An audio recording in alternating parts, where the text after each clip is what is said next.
Dumelang everyone. Yet again, welcome to a stunning edition of Trendz Live. Tonight, we've got a jam-packed show just for you. We kick-started at the City Polo experience that brought together the world of luxury, sport, and African excellence through the prominent Title Law Africa Cup. Bloemfontein is known as the City of Roses in the Free State, and their annual Lemo Fest combined music, people, culture, and dreams in one marvelous space. We then sat down with the legendary icon and veteran doctor, or Mama Lillian Dube to most, unpacking her journey in the creative arts and celebrating various milestones.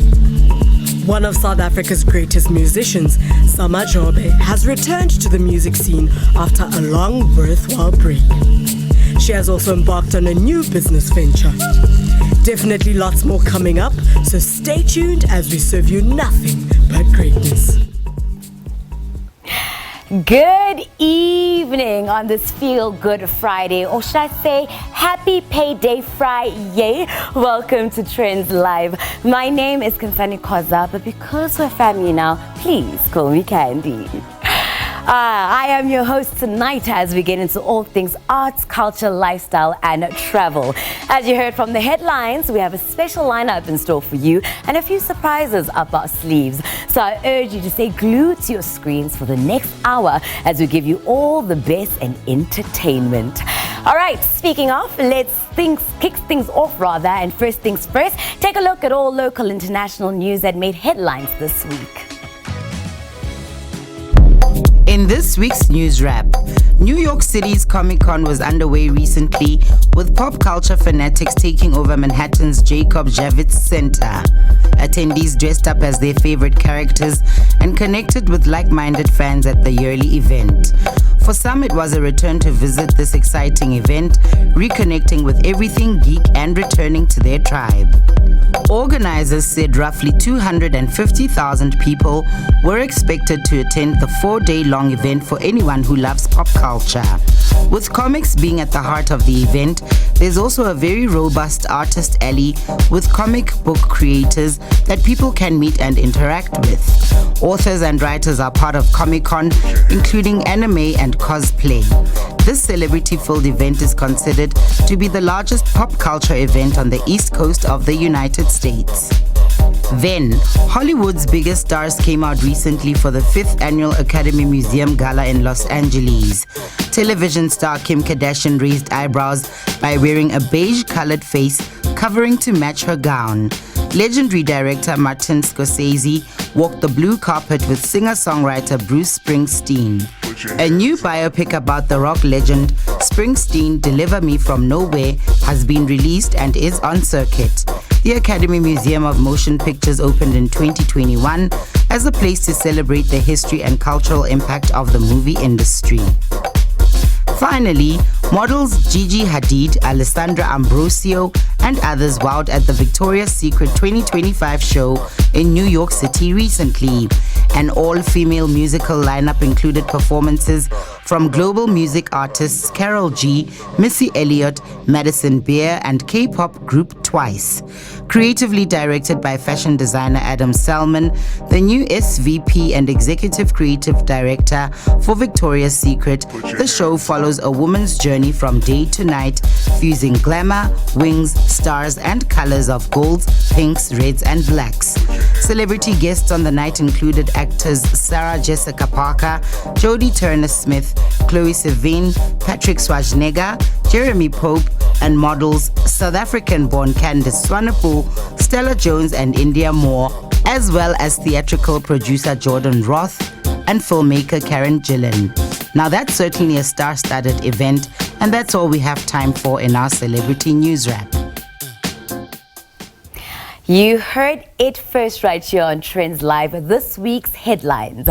All right, now moving on to the next story for this evening. The Title Law Africa Cup 2020-25 brought together some of the continent's finest polo players at the Johannesburg's prestigious Inanda Polo Club, uniting skills, speed and sophistication on one field. Competing for the treasured Titan Law Africa Cup titled, teams showcase not just athletic excellence, but the power of African prestige through a polo match.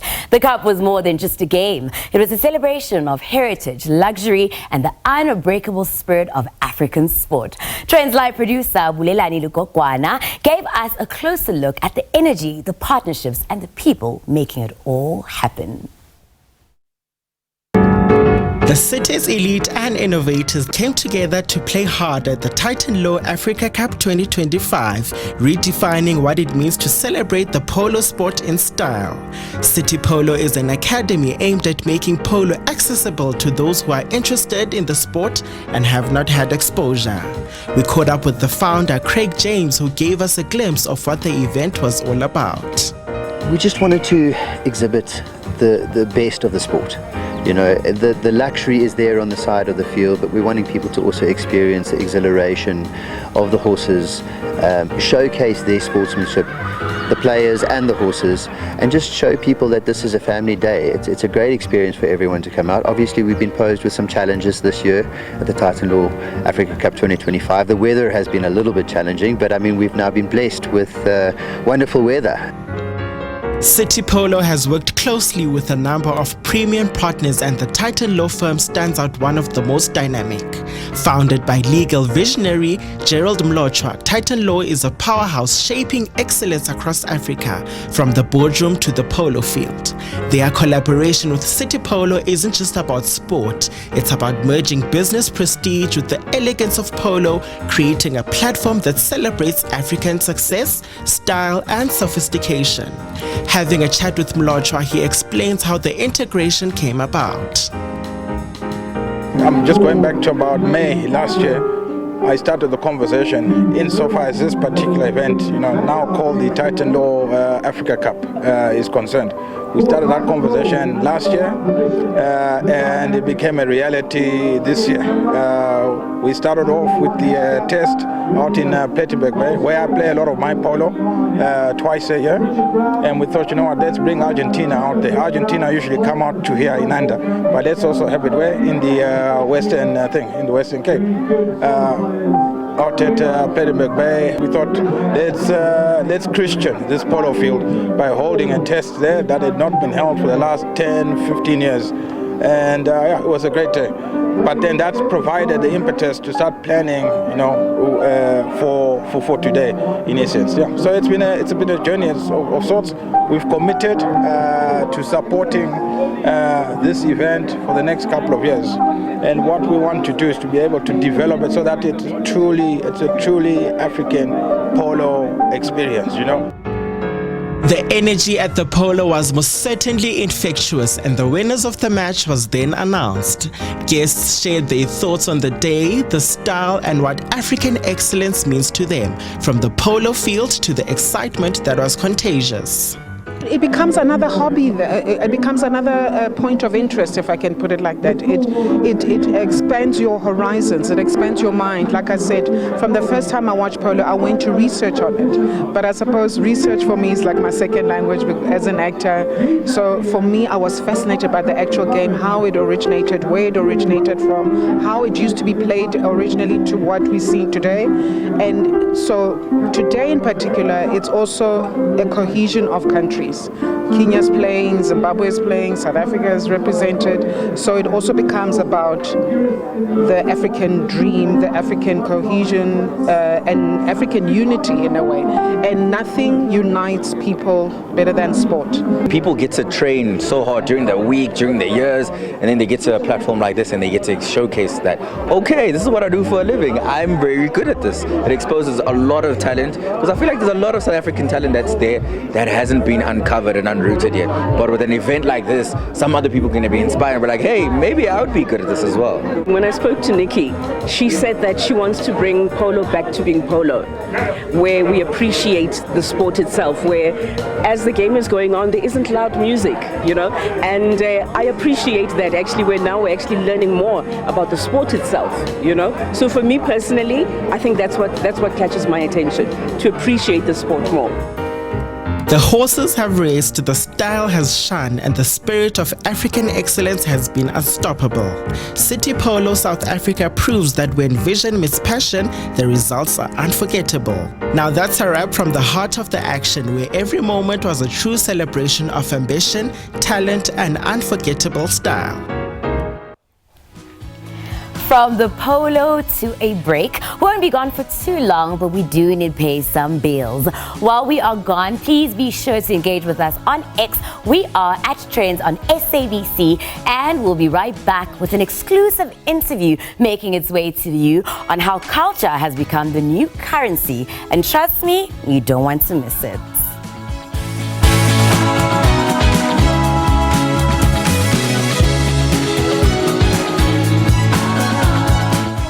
And just like that, we are back right here on SABC News. So, 3 years in, and the Lemo Fest took place in the Free State, where the Edutainment township in Bloemfontein came to life. This festival brought an elevated experience that was a proud return to the heart of the township. Trendz live producer Randy Tsubani had a great time there, and now we get to join her in all the festivities. Take a look.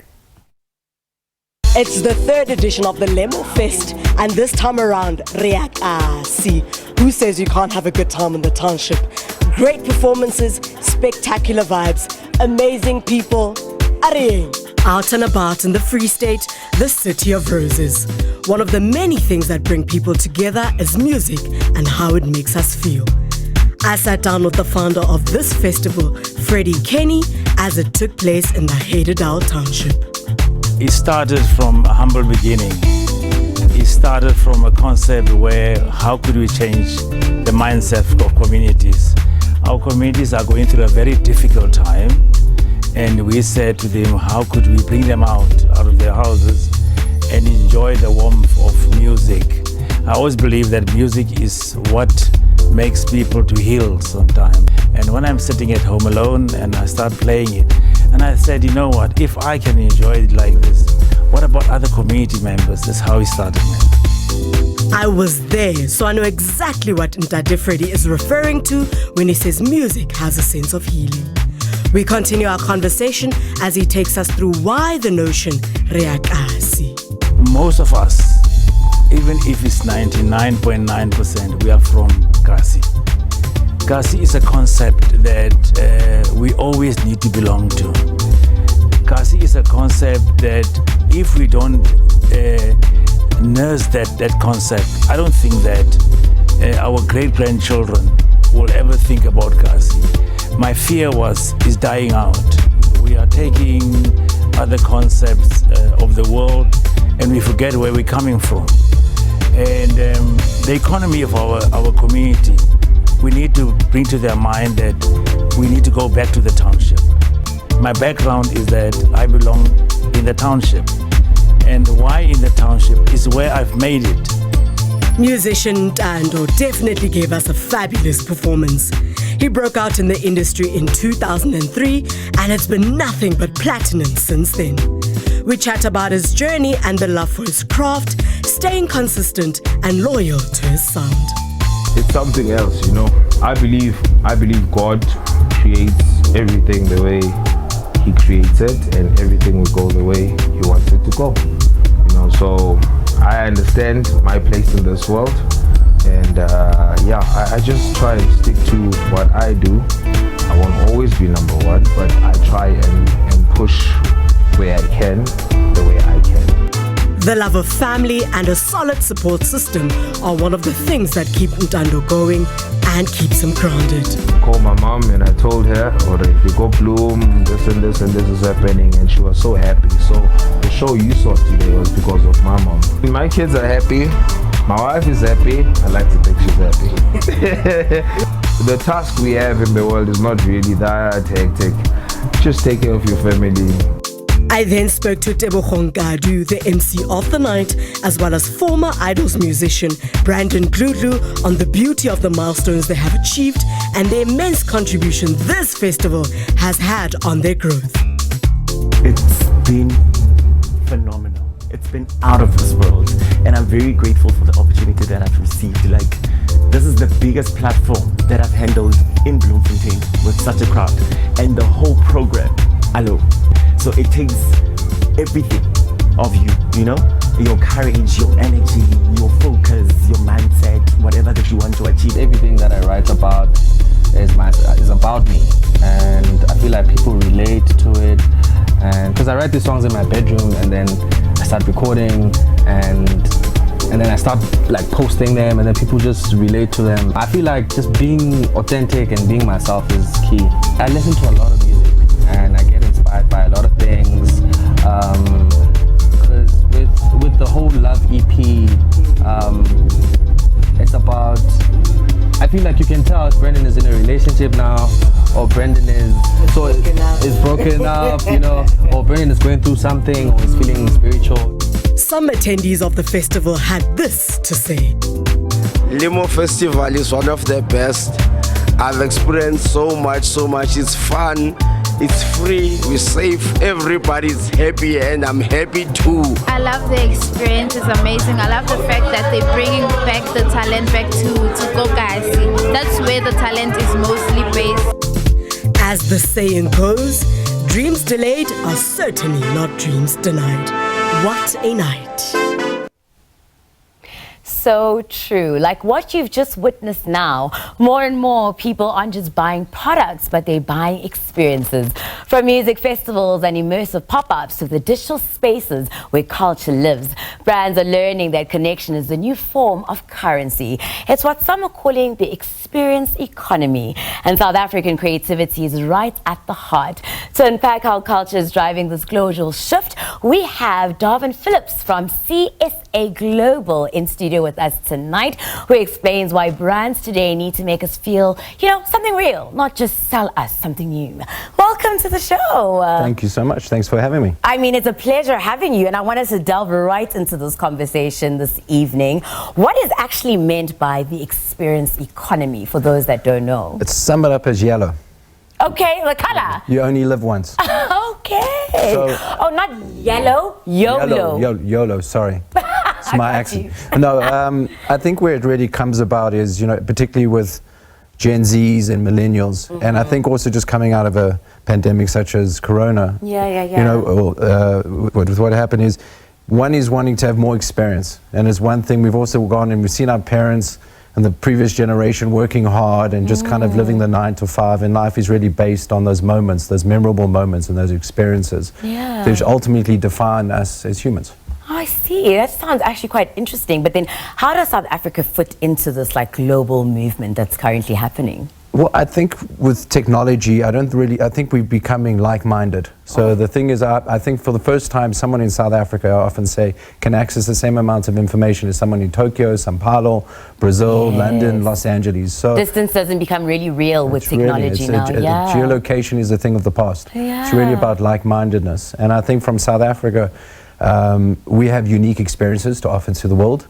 And much like that, we obviously pick up certain interest points that we will obviously be interested in to attend to. Okay, but now give us practical examples of how this is actually brought to life. Like, what does it look like, these moments that we're creating? So, I mean, I'll give you a recent example. So, from a brand who I think is doing it really well, if I can. The recent festival that happened was the Corona Sunset Festival. Now, an interesting insight was that, believe it or not, that humans spend 95% of their lives indoors. Really? 95%? 95%. Okay. So that's actually a big purpose of Corona and the experiences. What they're trying to create is they're trying to actually encourage people to get outside, and obviously the occasion is set around the sunset. So they created a whole festival that is actually exists around the sunset. And it's a festival that tours around the world, and as you know, we just had it in Johannesburg. It was very well received. It was the highest of 12,000 people. Yeah, you said this was the biggest attendance in like... Biggest attendance, that's amazing. Which was amazing. And the whole thing is also about reconnecting with nature. So, you know, the experience is, and I think where brands are being challenged of, you know, being authentic and not being disingenuous, is you've got to create something that is authentic and an experience that you're going to draw people in. I love that. And also people connecting with one another in real time, so they're not spending 95% of the We're time not on the phone. indoors. Exactly. We're not doing the interview, you know, we're like WhatsApping each other. It's about real human connection. Like what we're doing right now. But I've heard this term, you know, culture is the new currency. What does that actually mean? So I would like to rephrase that, because I think culture is currency. Ooh. So I wouldn't say it's a new currency. What's really actually happening is that through the shift in media migration, so if we actually reflect on ourselves, we're not engaging in traditional media like we used to, in terms of print. You know, we pick up our phone, news comes to us. So the reality is, I think for brands to actually be relevant, they need to actually tap into the culture zeitgeist. When I say the culture zeitgeist, that's giving them kind of relevance and salience and antidotes where they're able to kind of stand out, because we're in an overload of information. That's very true. Yo, I love the fact that you're here, because you're explaining it so well and using these great terms. And I think hopefully people at home watching really understand that you just said that culture is the currency. I absolutely, 100%. absolutely love that. I think to be as bold, if brands don't participate in culture in this day and age, I don't see them being relevant. That makes a lot of sense. But how does then talent, you know, and collaborating with talent actually fit into this whole big picture? Well, and it's finally the talent have the power. Now I'm joking. I think where it is about setting up authentic partnerships. So with talent, the reality is and it's, we use the word influencers. Yes. So the problem with influencers is everyone goes, oh, it's great, they got 1 million followers, 2 million followers, 3 million.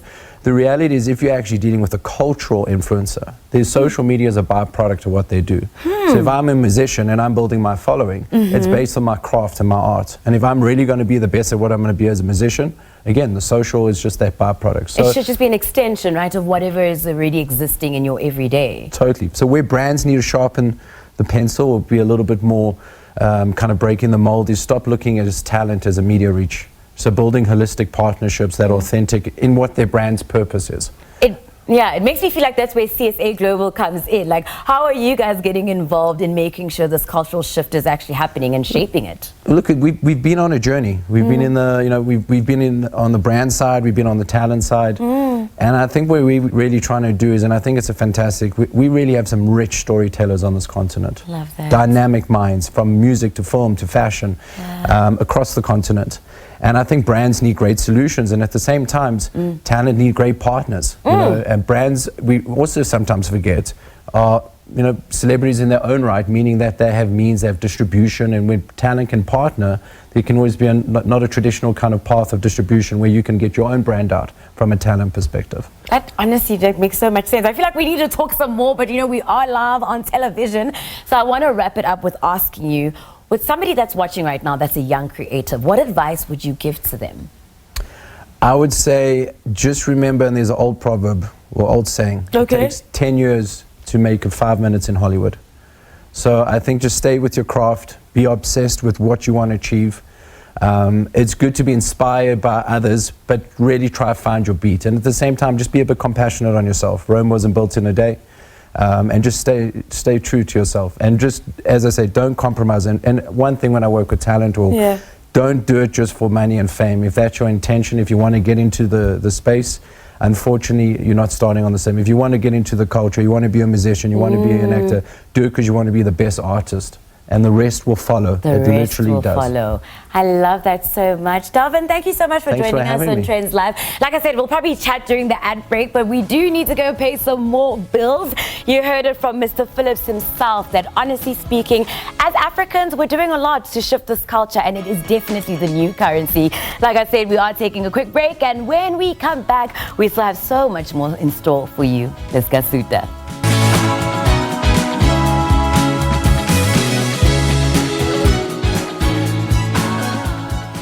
You're still tuned into Trendz Live, and the vibes just keep on coming. The Pride Met Gala is all about boldness, beauty, and being unapologetically yourself. This is where fashion meets freedom and self-expression takes center stage. From the dazzling outfits to the powerful stories behind them, this event held where celebrates love, identity, and community in true style. Trendz Live producer Bulelani Lukokwana steps inside to see how Pride is redefining glamour in South Africa. Lights, love and liberation. The Pride Met Gala at Waterfall City rolls out the carpet. Dazzling celebration of identity, creativity and unapologetic self-expression.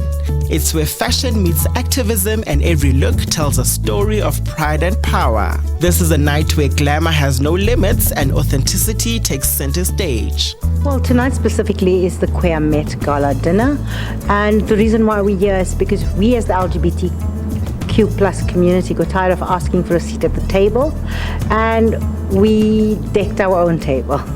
So the Queer Met is an expression of that in terms of us elevating our presence for our community, and coming together as a community, networking at an event of the caliber of which we don't usually get invited to. I think it's very instrumental because it brings together the authorities, government, key role players from an LGBTQ plus perspective. It brings corporates together as well as community. So it's a platform of influence where, conversations can be had that have an impact on change. Beyond the glamour and celebration, Pride has always been about connection, finding your voice and your place in the community.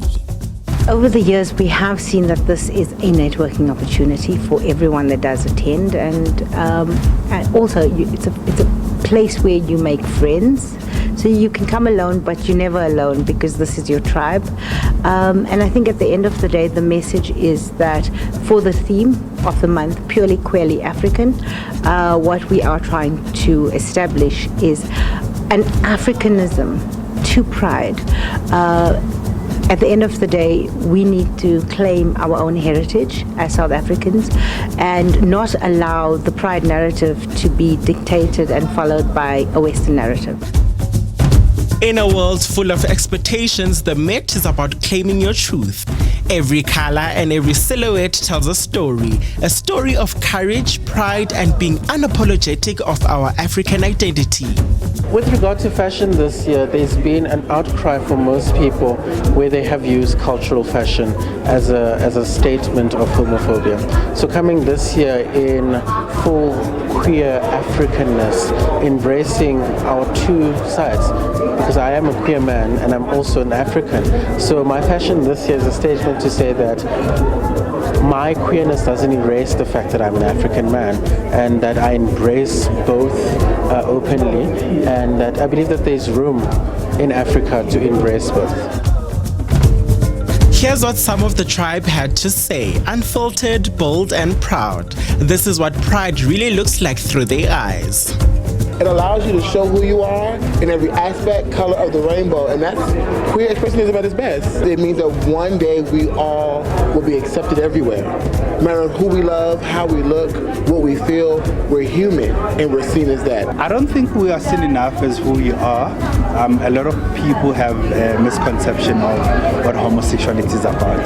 They think designer brands, champagne, and we are your brother, your uncle, the guy next door, and as soon as people start seeing us as people with the same blood, it will make the whole lot happier and easy to live. As the lights dim and the music fades, what remains is more than glamour. The Pride Met Gala was a celebration of identity, resilience, and the power of being unapologetically yourself. This was where every gesture and every expression painted a portrait of pride in its purest form. Now, on to a compelling story of a phenomenal woman. She's an award-winning and best-selling author of several books. Kopano Matlwa has yet again placed pen on paper with her latest novel that touches on womanhood and its challenges. And trust me, I would know. Her latest offering, titled Busadi, was launched in Hyde Park, Johannesburg recently, and Trendz producer Edutainment had an exclusive interview with the author. Let's turn the pages into chapters that resonate with many. An auspicious occasion celebrating a woman who wears various hats, including that of a mom and dedicated public health physician. This time, author Kopano Matlwa returns with a haunting, unforgettable novel. Kopano, as an author and narrator, what kind of themes propel or inspire your writing? Yeah, look, I write about things I care about, issues that matter to me, women, our society, faith, family. So really issues that are dear to my heart. Yeah, look, I mean, I come from a family of fierce women who have made me into the woman I am. And I'm proud of who we are as South African women, but of course it's not without its challenges. And so the books that I write really try and explore this balance between the joys, but also the difficulties that we experience as women in South Africa. Bosadi, womanhood. Why this title? It is so powerful. How does it speak to you? So I think of Bosadi almost as a prayer for women, a deep cry for being seen, to be valued, to be heard, to be understood. I mean, as you often, many people will have heard, you know, persevere. And so there is a little bit of a rebellion in this book, that some things should not be persevered through and should be changed. And I think that's what the book grapples with. So Bosadi is a story of a marriage. It's a story of hope, of the hopes that one looks forward to in marriage, the children, the toys, the bath times, but also some of the disappointments, the unanswered prayers, the betrayals, the hurt. It's also a story about friendship, and unlikely friendship between the main character, Naledi, and her domestic worker, Auntie, and how these women form a fierce bond that sees them through these changes in their lives. The audience had the opportunity of asking the author a few questions. Given South Africa's atmosphere around issues affecting women, this thought-provoking book will certainly leave an indelible mark. It extraordinarily sparks conversations that can be navigated by both women and men. Even in my family, what they're going through in corporate, in our community, for me as a guy who champions freedom and just liberty and humanity, I connect with that book. Okay, so definitely coming into your own as a woman, standing tall in your body, in yourself, in your identity. I think that's a strong theme. A lot of us tend to shy away from that voice, not listen to it, and then end up regretting it. So that's something that I want to pass along. Kopano is an amazing author. She writes about basically the soul of the country, things that are uncomfortable to read about, to speak about, but also she makes almost like the shameful things to be seen, then it forces us to read and to have the uncomfortable discussions. With aims of translating it into other languages, Matwa takes pride in how the intentional title immediately resounds the power of identity. Absolutely. I mean, I think our languages are important. Our children need to be able to carry our history and our culture through language, and it's important that our languages are represented on the bookshelves. So I think Bosadi is an attempt to sit in it, to create some healthy discomfort so that we can at least begin to try and address the issues. I don't think I can presume to have all the solutions or answers myself, but I do hope it stimulates discussion and debate. I thought it was a great book for women to read, as our book club is mainly female-based. We promote black females, black authors, which we love, and just to support them. And I have not read the book, I will say, but just being here as well, it's encouraged us more to have it on our list for 2026 on our book club. For me, I feel like there's always similarities we can find amongst women. So I think the theme around just being a woman and Bosadi, which is inverted commas womanhood, is a very important theme for us. Powerful and engaging. Now this was truly a moment of storytelling through one of South Africa's most powerful literary voices, author Kopano Matwa. Bosadi, a prayer for women. Oh, beautifully said. October is really a month of awareness, recognizing pride, shining the light on breast cancer, as well as domestic violence and many other important initiatives. We here at Trendz Live are so proud to be a part of these conversations. And when we come back, we continue to celebrate. But with who exactly? Well, guess you have to stick around right here on SABC News to find out. So don't touch that remote.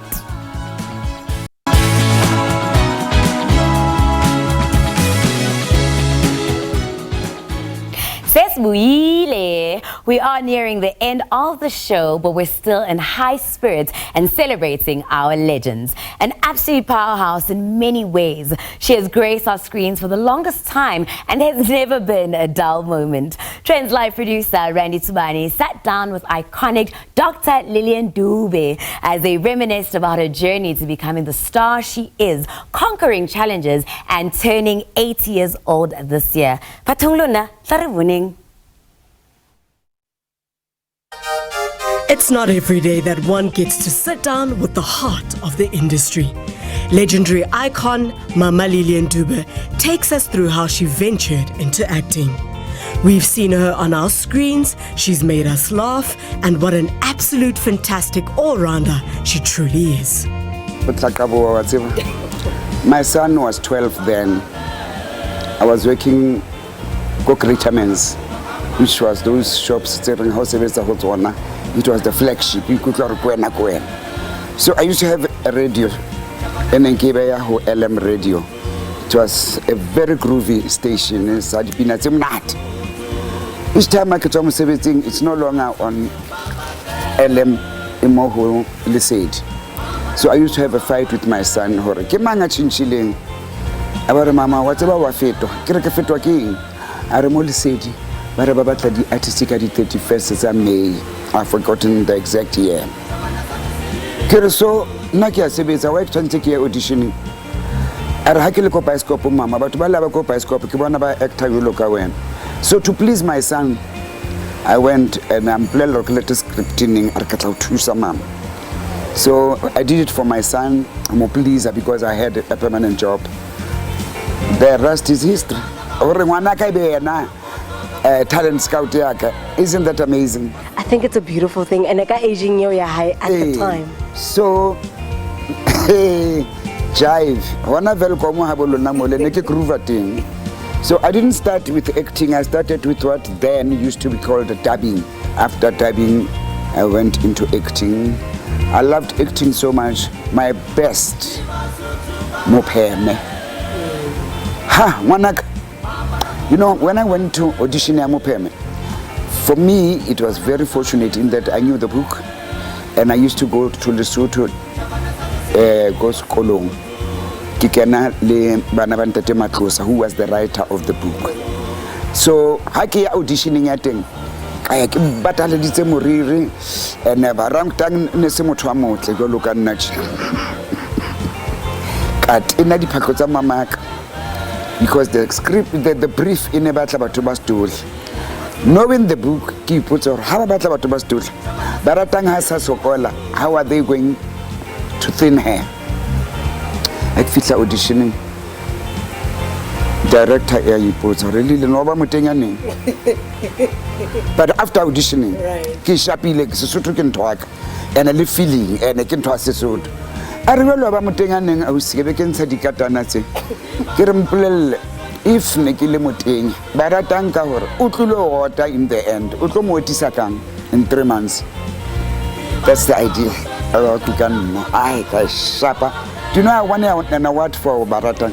While Mopeme was Mama Lillian's most favorite, Soul City, Squeeze Us, and my personal favorite, Mponeng, to name a few, remind us of what a powerhouse she really is. She pours her heart and soul into every character she plays. That's something one can never take away from Mama Lillian. Her love, passion, commitment, and respect for her craft. Pure talent as well. As October is also Breast Cancer Awareness Month, she unpacks her personal journey with breast cancer and the importance of awareness. She was diagnosed with breast cancer, but 8 years later, after she was cleared, it returned. I went for my mammogram. I'm clear. But when you know, you know. Just as I was about to go out, a young radiographer said, "Come back, Mama. Whatever your previous x-rays show a little dot, huge breast are the right one, are now Ehudil." So confirming what I suspected, but it's a biopsy. So the importance of awareness. If I knew what I know now, I could have asked them to please do a biopsy. Make a biopsy. So Habak cancer, I was already on stage 2. Thank God. It was a different cancer, but very expensive for Anak. Thank God I'm still alive. While we continue to celebrate Mama Lillian's life, she has also recently reached a phenomenal and a beautiful milestone where she turned 80 years old. Her gratitude for being given her flowers while she's still alive is one that truly warms our hearts. Mama Lillian's contribution to the arts and overall has really been a blessing. Oh, what a true blessing. Thank you so much, Ma, and happy belated birthday. We're moving on to our next story for tonight. Known as one of South Africa's greatest musicians, Zamajobe has returned to the music scene after 10 years, and a worthwhile break at that. The eminent songstress music remains highly anticipated, as already she's been nominated for 2 Summer Awards this year for her new album. With an exciting comeback, Zamajobe has also embarked on a new business venture. So Trendz live producer Edutainment spent an invaluable moment with Zamajobe in Vosloorus, east of Johannesburg, and now we get to see what they got up to. Zamajobe. Yes. Tell us a little bit about your new album, Umi. Where does the name come from and how is it so sentimental for you? Umi is my son's name. His name is Uminati and we call him Umi. And it also means mother in Arabic. So I feel like out of all the jobs that I have, that is like my number one job, which is being a mother to my children. I have 2 children and my daughter has an album already after her, which is my second album. It's called Ndonia Manzi. She's a beautiful chocolate baby. So I didn't want them when they were grown up and everything to be like, why didn't I have an album? We know your previous music. How's this album different? The creative process and the thinking behind Ndawoyami, I applied into Umi. In a sense that Ndawoyami felt like every song felt like a single, and I was intentional, and it almost was like a different genre within the album, and what tied it together was the production and my voice, but every song was sort of individually standing on its own. So I had that kind of thinking when I was creating Umi. I wanted to create a new and a modern, fresher version of Ndawoyami. Let's now talk about what we can expect from the album Umi. Yeah, so the sounds are, I messed with my usual sound, which is, I call it Afro funk, like sort of African funk music, very grooving, you know, moving bass and all of that. So that's my kind of thing. And also I did mess with some Cape Verdean music and South American music, which is also a very deep influence to me. So salsa, bossa nova type of vibes, which also carry out to like the islands, the Cape Verde islands, because I listen to a lot of Caesarea, Evora, and a lot of girls from that side who sing really melodic and with just a guitar and percussion. Being nominated for 2 Summers in the Best Produced Album and Best South African Contemporary Album categories is evidence of her evolution. A summer nomination is really amazing. For Best Production, this is my first album that I'm doing independently, number 1. So that means everything came out of my pocket. And then I didn't want to drop the standard because now I'm no longer with the major label. So I did record the music live, everything, the drums, bass. I had a whole full band. So now what's happening is I am doing the creation, the identity, the direction of the music, the direction of where I want to go as an artist, putting together the band and putting together the sounds and assisting also with production. As an artist, when you really understand the business, you can figure out ways of really maximizing yourself. There's lots of ways to really sustain yourself within the music when you have the knowledge. This knowledge has now transitioned into a refreshing entrepreneurial space where music meets entertainment. Welcome to Ndawoyami, Zamajobe's own Chisanyama. So, Zama? Yes. When you're not in studio? Yes. You are at your very own Chisanyama. Yes. What birthed the idea of a Chisanyama, and why was it so important for you to do it in the hood where you grew up? a friend of mine who also owns a very prominent spot in Joburg, and he said to me, I think you should do this. I think it would really suit you. So that idea sat with me for like almost a month, and it was haunting me. His words were haunting me. Yeah. So then I was like, okay, I'm gonna do it. For now, we just wanna do like a simple buy and bri vibe, and you come and hang out, and you watch your soccer, and you know, hang out with your dudes, and we have some DJs and that kind of thing, you know. I have to ask you. Yeah. Do you play some of your music at the Chisanyama? You know what? No. I want to promote other people. I want to promote young artists. I want to promote local artists, local creatives, because I am, you know, from here. I was raised here, so I know how much these streets birth a lot of creators, and I really want my spot to be where they come. I think it's really amazing for Zamajobe to be having this place. Like, I mean, Ebile, she named it after her biggest hit in Dawoyami, and when you hear, you feel at home. Taking a break was a good step, I think, because now she's gonna come back more bolder, and we're waiting to hear Gutsi Uspateleni. We love her music so much. Lunch was served by the songstress.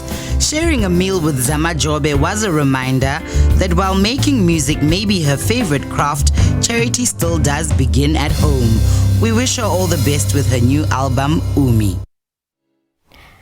From Indawoyami to Indawoye, welcome back, Ms. Jobe. But just like that, the show is over. Honestly, there's never a right time to say goodbye. Even me, I'm very sad because I was never ready. Honestly, this hour flew by, but we do want to thank you for choosing to spend your evening with Trendz Live. On the bright side, we'll be back again next week, Friday, 8 p.m. sharp, coming to you from the Auckland Park studios right here on SABC News. Plus, you can also rewatch the full episode on our YouTube channel. And because Raratane, we'll make sure that we plug you with the link. My name is Kansani Koza, and you know what I say, until next time, stay sweet. Good night.